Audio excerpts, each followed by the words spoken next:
한 해 한 해 이 나이가 들어감에 따라서 그 참 좋은 점이 참 많습니다. 그 중에 제 개인적으로 이 나이가 들어서 좋은 점이 뭐냐 하면은요, 좀 둔감해지는 게 참 좋은 것 같습니다. 이 젊을 때는 별로 중요하지도 않은 그런 거에 막 굉장히 민감하고 그렇기 때문에 또 고민하고 그런 게 많았는데, 이 나이가 들어가면서 이게 둔감해지는 게 복인 것 같습니다. 예를 들면은 요즘에 누가 뭐라고 이렇게 칭찬을 하는데 그게 좀 둔해져서 그게 그렇게 기쁘고 그렇지가 않습니다. 덤덤하게 받아들여지고요. 또 그런가 하면은 반대로 막 누가 그렇게 그냥 못된 말로 괴롭히고 모함을 하고 악플을 달고 그러는데도 옛날 같으면 많이 아팠을 것 같은 게 굉장히 덤덤해지는 걸 느낍니다. 이게 참 나이 들매 복이라고 저는 생각하거든요. 그 별로 중요하지 않은 거에다 무덤덤해지는 거, 이건 참 좋은 것 같습니다. 그런데 이 나이가 들어가서 이렇게 무덤덤해져서 참 좋은 게 많지만 여기 치명적인 문제가 있다는 걸 알았습니다. 이 나이가 들어가면은 자꾸 무덤덤해지는데, 이 불필요한 것에만 무덤덤해지면 좋은데요, 이 나이 들어서 진짜 우리가 놓치고 있는 그 무뎌지면 안 되는 것들이 무뎌지는 게 많습니다. 예를 들면은 제가 어느 유명한 작곡가 한 분을 잘 알고 있는데요, 이제 이분과 만나서 식사를 하는데 이제 본인의 고민을 이런 이야기를 하는 겁니다. 목사님 정말 기도해 주셔야 되는데, 이 작곡이라는 거는 아주 예민한 그 어떤 그 영감과 이런 것이 있어야 쓰지는 거 아닙니까? 이 사물을 보고 우리 같은 사람은 그냥 다 놓치는 거 하나를 예민하게 잡아내야 그 작곡이 나오고 또 작사가 나오고 하는데, 이분은 수백 곡을 그 히트곡을 낸 작곡가 이름 되면 다 아실 거예요. 이분 고민이 뭐냐, 나이가 들어가면서 그게 자꾸 무뎌진다는 거예요. 영감이 잘 안 떠오른다는 겁니다. 꼭 목사님 기도해 주셔야 된다고. 저도 매주일 설교를 준비하는 입장에서 그게 너무 공감이 되는 겁니다.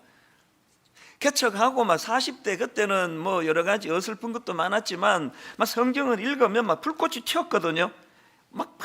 말씀 준비가 나오고 이런 게 많았는데, 요즘에는 불꽃이 잘 안 튑니다. 그래서 설교 준비하는데 한 2배 이상 정성을 들여야 겨우 유지가 되는 것 같아요.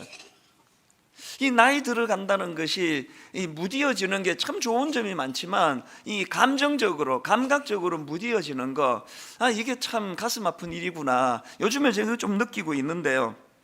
최근에 읽은 책 중에서 그 감동의 습관이라는 책이 있는데, 거기서도 제가 그 저자가 비슷한 고민하는 글을 제가 읽었는데 한번 들어보세요. 나의 기대를 넘어서는 일들에 감동하곤 했습니다. 옛날에 이런 감동이 있었다는 건데요, 그 다음 보세요. 생각하지 못했던 선물, 예상을 뛰어넘는 성과, 뜻밖으로 나를 알아주는 누군가의 마음. 그런데 그런 일들의 반복은 오히려 감동으로부터 나를 멀어지게 만들었습니다. 나이가 들어가고 예전보다 조금 더 많은 것을 가지게 되면서 그렇게 서서히 감동으로부터 멀어졌습니다. 예전에 나를 감탄케 했던 그 많은 일들이 이제는 무료한 일상처럼 스쳐 지나갑니다.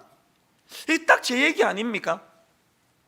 그 중고등학교 다닐 때 그 선생님이 무슨 떡볶이 한 그릇만 사줘도 그 감격, 지금도요, 중학교 2학년 때 우리 주일학교 분반 공부하던 선생님이 그때 대학생이셨어요. 이분이 우리 그 설날인가 추석인가 우리 데리고 가서 007 영화를 보여줬는데, 그 감격은, 내용은 기억이 하나도 안 나는데 우리 선생님이 영화 보여주셨다, 이게 지금까지 그게 저에게 감동으로 잊혀지지가 않거든요. 그 영화 한 프로 보여주는 것이 평생에 잊혀지지 않을 만큼 감동으로 다가왔던 그 시절이 있었다는 겁니다. 그러면서 이분이 예전에 자기가 경험했던 소소한 그 일상의 감동들의 순간들을 쭉 열거했는데 너무 공감이 되는 걸 제가 경험했습니다. 내용이 이렇습니다. 좋아하는 작가의 신작 소설을 사들고 책상에 앉았을 때 그 가슴 설레이면서 소설책을 펼치던 그 감동은 저도 기억이 납니다.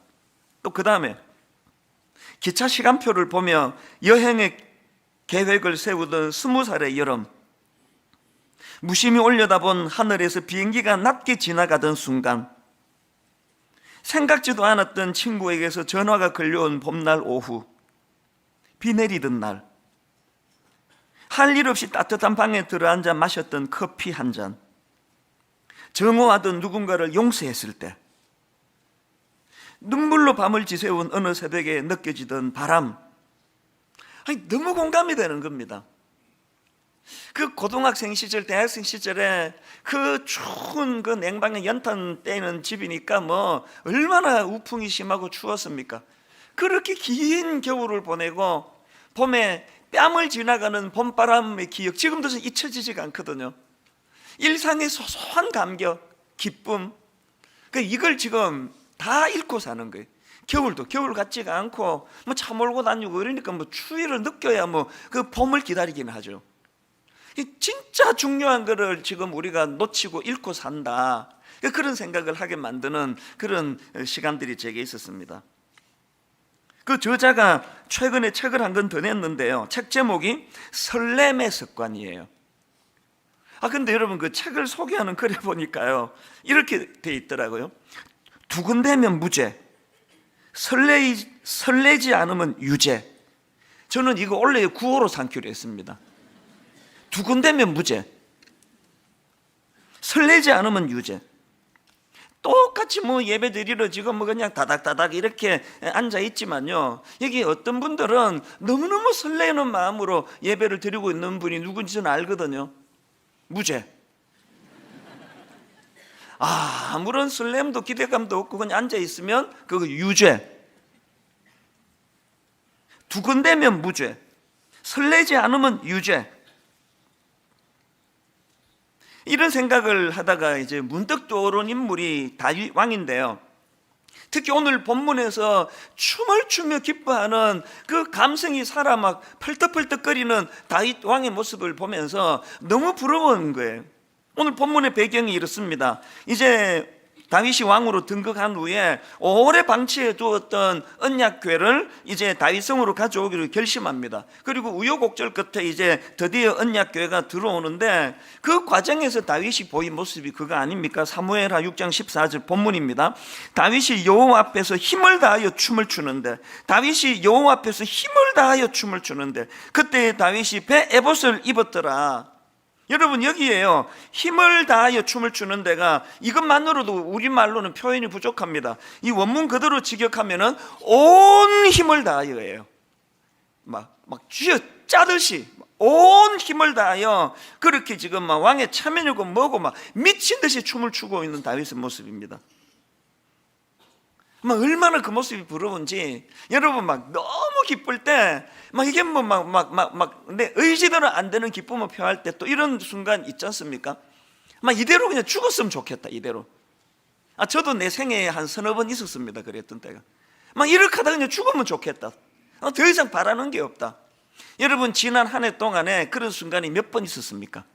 체면이고 뭐고 회사에서 젊은 직원이 보거나 말거나 말로도 알 수 없는 기쁨을 표현하고 그렇게 이대로 죽었으면 좋겠다, 그런 기쁨의 감격을 표현한 적이 작년에 몇 번 있었습니까? 한 번도 없었으면 유죄, 그 무기징역감이에요. 이걸 회복하자는, 이걸.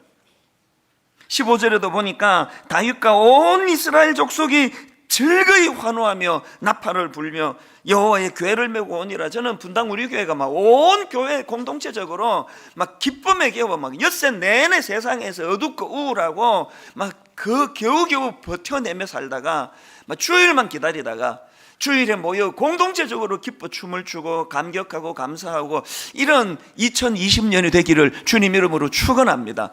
정말 그렇게 됐으면 좋겠어요. 이런 의미에서 여러분, 우리는요, 세상이 좋아져서 내가 행복해지는 일은 없습니다. 살아봐서 아시잖아요. 더 복잡해질 거예요.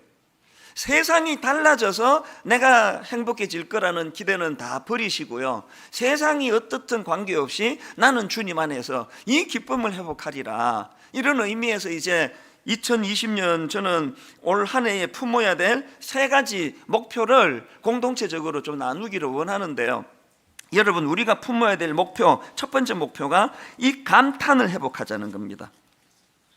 오늘 본문을 보시면서 아마 이런 생각을 하실 수 있을 겁니다.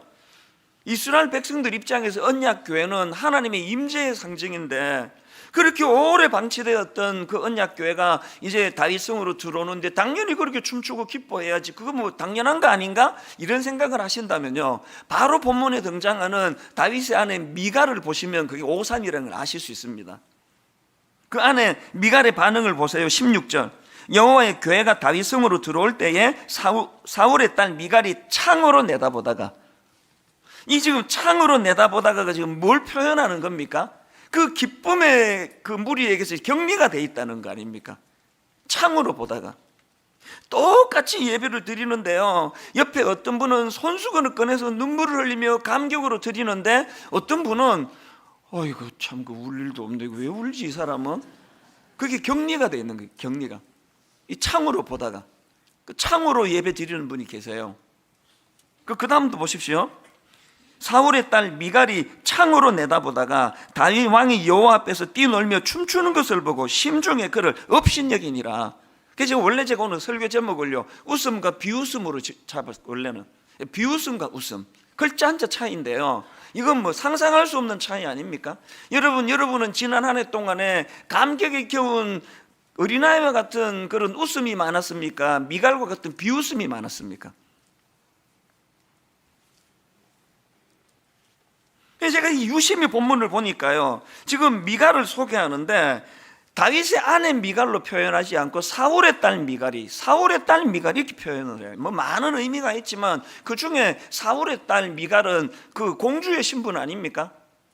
어릴 때부터 왕궁에서 자라가지고 공주의 신분으로 갖추어야 될 체면과 채통이 많은 거예요. 그 기준으로 남편을 보니까 무슨 왕이 채통머리 없이 이렇게 춤을 추고 있느냐는 거 아닙니까? 저는요, 이게 오늘 우리 모태신앙, 내가 모태신앙이 되다 보니까 모태신앙이 갖고 있는 이 극복하지 않으면 안 되는 문제예요. 선입견이 많은 거예요. 예배는 이래야 된다, 예배는 엄숙해야 되는데 그 왜 성가대 맞추면 왜 박수를 왜 치느냐고. 이 자기가 갖고 있는 그 고정관념의 틀로 말미암아 미갈처럼 왕은 이래야 되는데, 왕은 춤추면 안 되는데 자기를 자꾸 억압하는 거예요. 은혜를 받으면 용솟음쳐 오르는 기쁨은 이 체면을 밀어내버리거든요. 이 밀어내버려요. 찬양을 듣고도 너무너무 감격해서 하나님께 박수가 나오고, 수고한 분들에 대하여 감사가 나오고, 오늘 우리를 이렇게 억압하는 미갈과 같은 이런 어떤 그 무엇이 우리를 이렇게 감격을 억누르게 만드는가, 그거예요. 예배를 막 드리다가 말씀의 은혜 받고 찬양을 부르는데 보니까 자기도 모르게 손이 올라가는 거예요. 시켜가지고 올리는 건 재미없고요, 보니까 자기 손이 올라가 있는 거예요. 예배 드리면서 이런 적이 몇 번 있으셨습니까? 올 한 해 이걸 회복하자는 겁니다. 세 갈래로 회복을 해야 되는데요, 첫째, 무엇보다도 하나님 주신 은혜에 대해 감탄하는 거예요. 하나님 주신 모든 우주 만물을 보면서, 자연을 보면서 하나님께 감탄하는 겁니다. 시편 8편 1절, 여호와 우리 주여, 주의 이름이 온 땅에 어찌 그리 아름다운지요. 등산하다가 그 하나님의 이 솜씨, 나무 한 그루를 보면서도 가슴이 뛰어본 적이 있습니까? 저는 등산이 너무 좋거든요. 이름 모를 그 나지막하게 생긴 나무 하나, 들풀 하나, 그 등산 가다가 서서 한참을 그것을 들여다보면서 감격을 하면서 설교 영감이 떠오른 적이 여러 번 있었습니다. 길 가다가 그 어느 그 공원, 아무도 눈이 안 가는 그 구석지인데 1cm밖에 안 되는 조그만한 그 생명 하나, 그거를 발견하고 참 마음이 뛰었던 그런 순간이 지금도 잊혀지지가 않거든요. 이 감탄을 회복하셔야 돼요.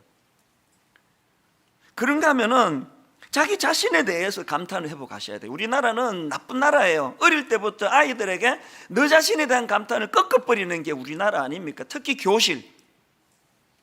그런데 여러분, 바로 그 다음 나오는 그 3절 4절을 보십시오. 주의 손가락으로 만드신 주의 하늘과 주께서 베풀어 두신 달과 별들을 내가 보오니 사람이 무엇이기에 주께서 그를 생각하시며 인자가 무엇이기에 주께서 그를 돌보시나이까. 여러분, 제가 제대로 예수 믿고 변화되고 나서 진짜 달라진 게 저를 보는 눈이 달라졌습니다. 저는 뭐 모태신앙인데도 불구하고요, 저는 제대로 은혜 받기 전에는 움직이는 열등감이었습니다. 걸어다니는 열등감이었습니다. 내 삶 자체가 열등감이었습니다. 또 열등감은 가질 만한 요소를 많이 갖고 있었고요, 제대로 은혜 받고요, 내 자신이 너무 매력적인 거예요. 내가 어떻게 이렇게 매력적일까? 이건 뭐 더한 것 같아요. 요새 여전히 뭐 보잘것없고 초라한 것이 많지만, 그럼에도 불구하고 사람이 무엇이기에 주께서 그를 생각하시며 인자가 무엇이기에 주께서 그를 돌보시나이까. 시편 139편 14절에 보니까 내가 주께 감사하오면 나를 지으심이 신묘막척하심이라. 못생기면 못생겨서 신묘막척하고, 잘생기면 잘생겨서, 키가 크면 키가 커서, 작으면 작아서, 은혜 받고 나면요 내 자신에게 감탄이 많이 나와요. 여러분, 진짜 저는 제가 너무 매력적이지 않나요? 난 너무 감탄이 돼, 나 자신에 대해. 3부부터 이 말 빼도록 하겠습니다. 공감이 안 되는 건 빼는 게 좋습니다. 누가 뭐라 그러든지 간에 난 하나님 앞에서 신묘막척한, 여러분 올 한 해 여러분 자신에 대하여 많이 감탄하시기를 바랍니다. 그런가 하면은 그 상대방 주변 사람들에 대하여 이 감탄을 회복해야 돼요. 이웃에 대한 감탄. 오늘 여러분 본문에 미갈을 왜 아내 미갈이라 그러지 않고 사울의 딸 미갈이라 그랬을까? 뭐 많은 이유가 있지만, 진정 남편의 기쁨을 공감할 줄 모르는 그 아내 자격이 없다고 생각합니다. 저는요 이렇게 많은 분들이 설교를 듣지만요, 1부부터 5부까지 예배 마치고 저는 집에 가서 저녁 먹으면서 너무너무 기대하는 게 내 아내의 한마디예요. 오늘 말씀이 좋던데요? 준비를 많이 하셨나 보네 오늘? 그 한마디가 내 모든 피곤을 다 녹이는데, 이분이 이런 말을 절대 안 하세요. 죽으라고 안 해요. 하여튼 교만해질까봐 그러는지. 모든 남편들은요 밖에서 뭐 대접받는 거 그 별로예요. 아내에게 인정받고 싶어. 아내. 그 부인들 마찬가지 아닙니까? 하루 온종일 안에서 시달리고 애 돌보느라고 살림 사느라고 해도 빚도 하나도 안 나는 거, 치워놓으면 또 어지르고, 치워놓으면 또 어지르는데, 남편 들어와가지고 와 당신이 있어서 내가 밖에서 편하게 일했잖아, 당신 정말 대단해, 그 한마디면 하루에 모든 피곤이 다 씻어지는 거 아닙니까? 그거를 못하는 게 우리 아닙니까? 미갈처럼 비웃고 비아냥거리고 왕의 체면도 없이 말이야, 이 그런 말은 사람을 변화시키지 않습니다. 감탄하는 거예요. 감탄.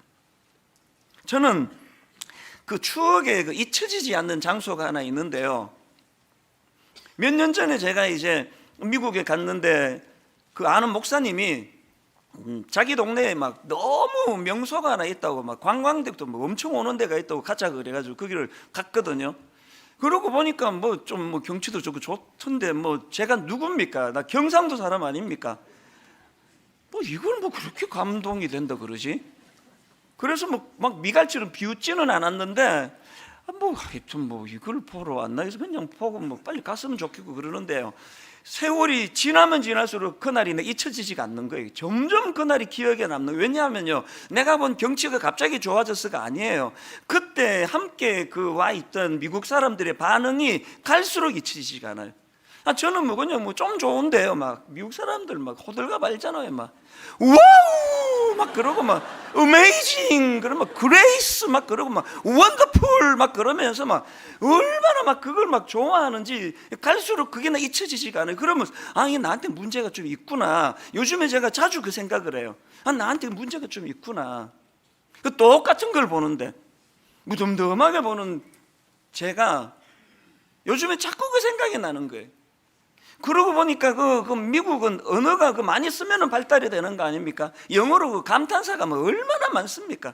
믿음도 하나도 없는 사람들이 뭐 걸핏하면 오 마이 갓! 뭐 그런 지저스 크라이스트, 이게 나쁜 말이 돼버렸어요. 하도 그냥 쓸데없는 남발을 해가지고 와우! 막 그 했는데, 하여튼 내가 영어가 짧아가지고 그 감탄사를 이것밖에는 내가 인용을 못 하는데요, 뭐 굉장히 많습니다. 그 김정은 교수 책에 보니까요, 미국 사람만 그런 게 아니래요. 이분이 그 독일로 유학을 갔는데요, 그 무뚝뚝해 보이는 독일 사람들만 매일 그 분더바 이 뭐 남발어도 돼. 이 분더바가 뭐냐 하니까 영어로 원더풀이에요. 그 음식에 뭐 주문해가지고 식당에 음식이 나오면 분더바 그 외에도 막 그런 감탄사를 연발하면서 음식을 받더라는 거예요. 우리 그렇게 싫어하는 일본 사람들한테 전 이거 배워야 된다고 생각합니다. 일본 사람도 감탄사가 엄청 많답니다. 작은 일에도 이렇게 감사합니다 막 분더바 같은 이런 그 일본 말은 내가 모르니까 인용을 못하겠지만요, 저는 지금까지 한국 식당 가가지고 설렁탕 나오는 보고 분더바 이러면서 밥 먹는 사람 본 적이 없어요. 설렁탕 나와도 그냥 밥 먹자 그렇게 하고 먹는 거 아닙니까? 이 문화가 지금 이거 바꿔야 돼요. 작은 거에도 감탄하고. 그래서 아브라함 헷셀의 이 말을 저는 늘 마음에 담습니다. 나는 하나님께 성공을 구한 적이 없다. 다만 경의와 감탄을 구했다. 그리고 하나님은 그것을 허락하셨다. 나는 하나님께 성공을 구한 적이 없다. 다만 경의와 감탄을 구했다. 그리고 하나님은 그것을 허락하셨다. 뒤에 이분이 안 쓴 한마디를 제가 넣었습니다. 그리고 나는 행복했다. 성공의 행복을 가져다 주던가요? 10만 원짜리 호텔 뷔페가 이런 감격 없이 먹으면요 7천 원짜리 설렁탕보다 못해요. 저는 여기 서현역 앞에 있는, 또 군침이 도네요, 서현역 앞에 있는 그 콩나물 국밥 6,500원 하는데요, 야 그거 한 그릇 먹으면서 막 얼마나 행복한지 몰라요. 미국 사람들은 불쌍하다, 이 맛도 모르고 어떻게 사느냐고. 6,500원짜리 콩나물 국밥을 먹으면서도 그렇게 마음이 행복하다면 10만 원짜리 뷔페 먹을 이유가 하나도 없잖아요. 저는 올 한 해 이 감탄 하나님 앞에 이 잃어버린 감탄을 회복하는 한 해가 되시기를 바랍니다. 두 번째로요, 원래 품어야 될 목표가 하나 더 있습니다. 감사를 회복하자는 겁니다. 이 감탄과 감사의 차이를 이따가 설명해 드릴 텐데요, 지금 다윗이 막 왕의 채통에 뭐고 다 벗어 던지고 막 춤을 추며 그렇게 기뻐하는데 아내 미갈이 그거를 가지고 조롱하니까 뭐라고 말하는가 하니까요, 본문 21절입니다.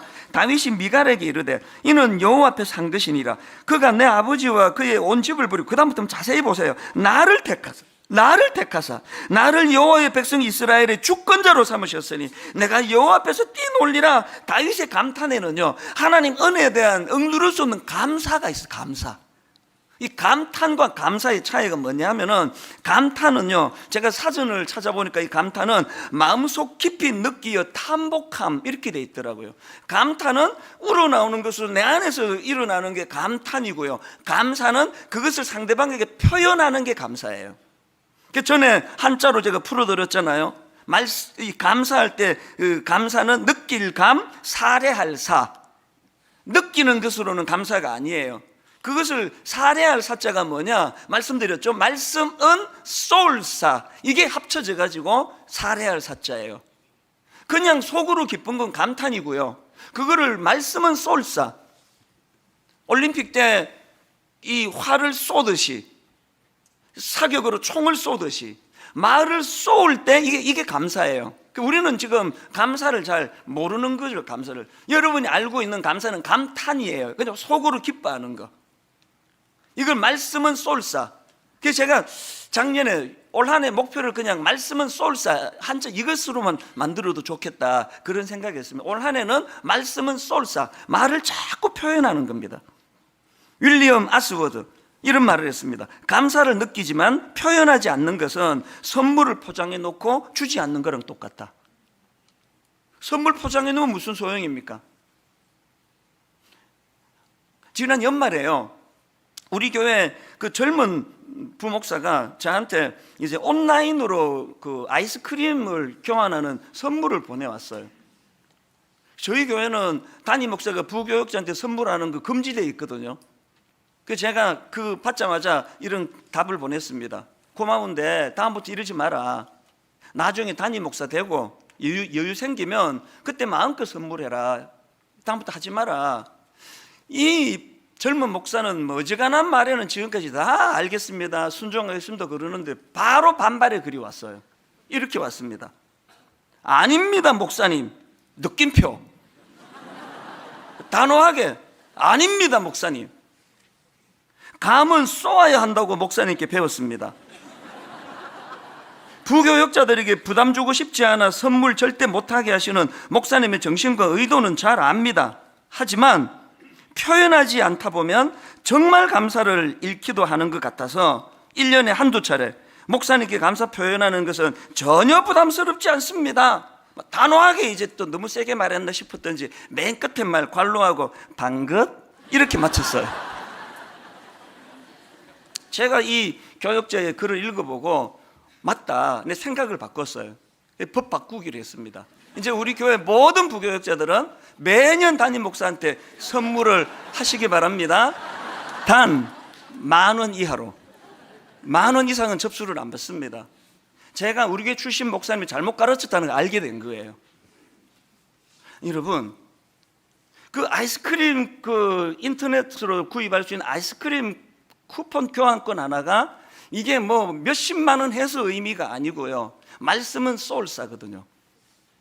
새해에는 감탄이 나오시기를 바라고요. 그 감탄의 중심에 하나님을 향한 은혜에 대한, 십자가에 대한 감사가 녹아있는, 감탄이 녹아있는 그런 감사, 또 그 감탄.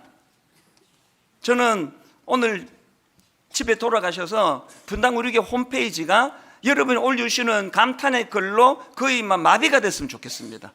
몰랐는데 말씀은 쏠쌉니다. 하나님, 이제 하나님 은혜를 내가 막 무한으로 제가 표현하겠습니다. 그래서 여러분, 감사와 관련한 실천사항 2가지를 말씀드리는데요. 감사 노트 쓰기. 지금 이게 전국적으로 반향을 일으키고 있는데 우리 교회는 무덤덤한 것 같아요. 작년에 제가 이 자리에서 결혼 주례를 했는데요. 참 인상적인 건 바로 이 감사 노트 선물로 받은 거거든요. 신부가요, 하객들 전부에게 이 감사 노트를 선물을 했는데 놀라운 게 뭐냐, 밤을 새워가지고요 저한테도 썼어요. 여기에 이찬수 목사님께 저희 결혼식에 주례를 써주셔서 정말 감사합니다 이러면서 쭉 저한테 감사한 걸 썼는데요, 저한테만 쓴 게 아니에요. 모든 하객들 감사 노트에 밤을 새우지 다 쓴 거예요. 그 제가 이거를 보고요, 이 신랑 이거 복 터졌다, 복 터졌어. 뭐 이거 하나만 보면 어떤 신부인지 알 수 있는 거 아닙니까? 여러분, 이제 이 감사 노트를 이제 여기 왜 153 감사 노트입니까? 하루에 한 번 하나님께 말씀 묵상하기. 그 다음 2번째가 5가지 감사 제목 적기. 뭔지 아시겠죠? 감사 제목 적기 전에 하나님의 말씀을 바탕으로 감사하자는 거예요. 그 다음에 153 하루 3번 감사 표현하기. 말씀은 쏠사. 남편이나 아내에다가 애 둘만 있어도 하루에 3번씩 할 수 있는 거 아닙니까? 점점 이게 확산이 되는 거예요. 교회 홈페이지는 교회 홈페이지답게 너무나 받은 은혜에 대한 감사가 충만하게 넘쳐나는, 그래서 원래부터 실명적으로 하자 그랬습니다. 쑥스러워하지 마시고 이런 가리지 마시고 전심을 다해 하나님께, 성도들에게 감사를 표현하시기를 바랍니다. 아멘 안 하신 분은 마음으로 깊이 결단한다는 뜻이라고 제가 봤습니다. 여러분, 뭐 인복 그러는데요, 인복이 중요하다 그러는데 인복은요 감사하는 사람에게 오는 게 인복입니다. 감사하는 그 사람에게 인복이 찾아오는 거거든요. 마지막 3번째 목표, 감탄과 감사를 회복하되 예배를 통해 회복하자. 예배를 통해 감탄과 감사를 회복하자. 21절 다시 한번 보세요.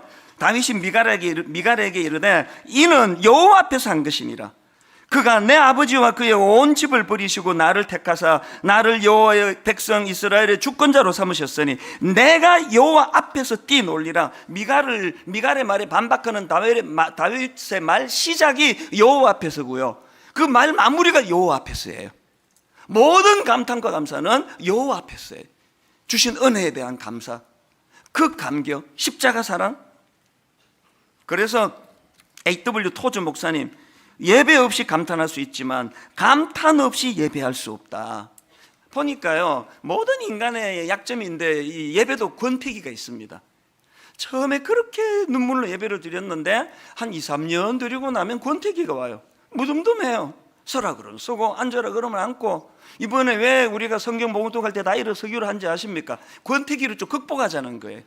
부부간에도 권태기가 오면은 만나는 장소도 밖에서 만나고 호텔에서 만나고 외식도 하고 이런 노력을 해주면은 권태기가 극복이 돼요. 마찬가지입니다. 최근에 제가 존경하는 그 선배 목사님의 동생이 너무나 큰 교회 상처를 받고 등록도 안 받아주는데 우리 교회 와서 지금 예배를 드리고 있는데, 그래서 제가 통화를 했더니 눈물의 메시지를 전했습니다. 매 예배 때마다 자기는요, 목사님 저는 53년 내가 신앙생활 했지만 예배는 설교 듣는 거로 생각했는데 나머지는 예배가 진짜 때도 그냥 뭐 건성건성했는데 하나님께서 이 교회에 딱 앉자마자 영광송, 임예송에서부터 눈물을 주시는데요, 가슴이 터질 것 같더라는 거예요. 그 맨 처음에 예배 시작할 때 나를 통하여 나의 입술을 인하여 주의 이름을 높임 받으소서, 제가 가시는 분들은 진짜 큰 걸 읽고 있습니다. 그래서 여러분, 우리가 예배의 권태를 극복하기 위해서 이제 성경 봉독할 때마다 자리에서 일어서는데요, 일어설 때마다 뭐 서라니까 서지 그게 아니고요, 느헤미야 8장 5절 6절의 정신을 꼭 기억하시기를 바랍니다. 에스라가 모든 백성 위에 서서 그들 목전에 책을 펴니 책을 펼 때에 모든 백성이 일어서니라. 에스라가 위대하신 하나님 여호와로 송축하며 모든 백성이 손을 들고 아멘 아멘 하고 응답하고 몸을 굽혀 얼굴을 땅에 대고 여호와께 경배하니라. 이 감격으로 자리에서 일어나 말씀을 함께 읽어 내려가시면 하나님이 더 큰 은혜 주실 줄로 믿습니다. 두 번째, 성경책 가져다니기 운동이에요. 2020년부터 여러분, 저는요 너무나 교회가 과잉 친절을 해가지고 이제 곧 당분간 화면으로 성경 봉독을 안 올릴 생각이에요. 과잉 친절하고 있는 겁니다. 뭐 잠깐 볼 건데가 아니라 군인은 전쟁을 안 치르더라도 총은 들고 가야 되는 거예요. 성경책 가지고 다니기, 저는 예전이 너무 그리워요. 지금보다 숫자도 훨씬 적을 텐데 성경 봉독할 때 제 귀에 누에고치가 그 뽕잎을 갉아먹는 소리, 난 이 소리가 너무 좋아요. 전 성도들이, 왜 소리가 작게 나지? 나 이때가 그리워요.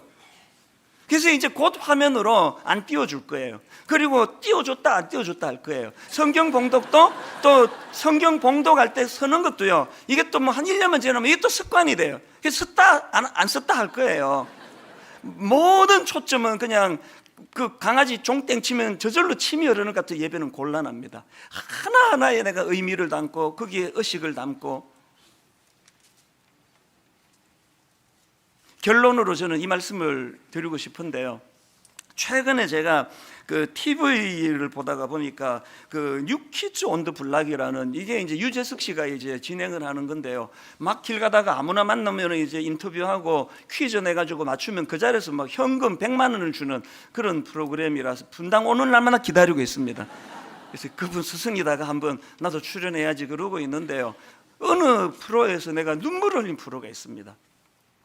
서울에 그 양원초등학교라고요, 할머니 할아버지들 한글 가르쳐주는 학교가 있어요.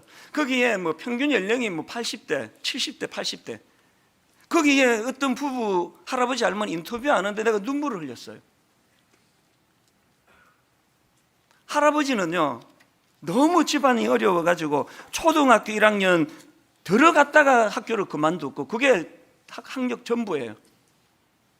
그 할머니는 제 기억으로 학교 문턱에도 안 가보신 분이에요. 두 분 다 글자를 못 읽으시는 거예요. 늦게 이제 그 양원초등학교에서 한글을 배워 가시는데요, 이분 인터뷰하다가 몇 가지 점에서 내가 울었습니다. 몇 번을 또 봤어요, 인터넷으로. 그 할머니가 12살 되던 해에 지방에서 살다가 서울로 와 식모살이를 하는데요, 그 주인이 악랄한 사람. 세상에 그 어린애 12살짜리 그 연탄 떼는 그 돈 아까워가지고 냉방에다 재우는 거예요. 밤새 추워서 떠는 겁니다. 그리고 밥을요, 지들은 따뜻하게 해가지고 먹고, 애한테는 그 명태 대가리 넣고 그 보리 넣고 그 보리 울먹울먹하면서 개도 이렇게 먹이지 않을 거라고 그렇게 명태 대가리 넣고 보리 넣고 끓여가지고 개죽처럼 해가지고 먹이고, 그 주인 여자는 이상한 여자예요. 부부 싸움만 하고 나면은 뾰족한 구두로 이 어린애 발등을 찍는 거예요. 계속. 그래서 이분이 마음에 응어리가 져있는 거예요. 너무 그 상처가 12살 때 기억이.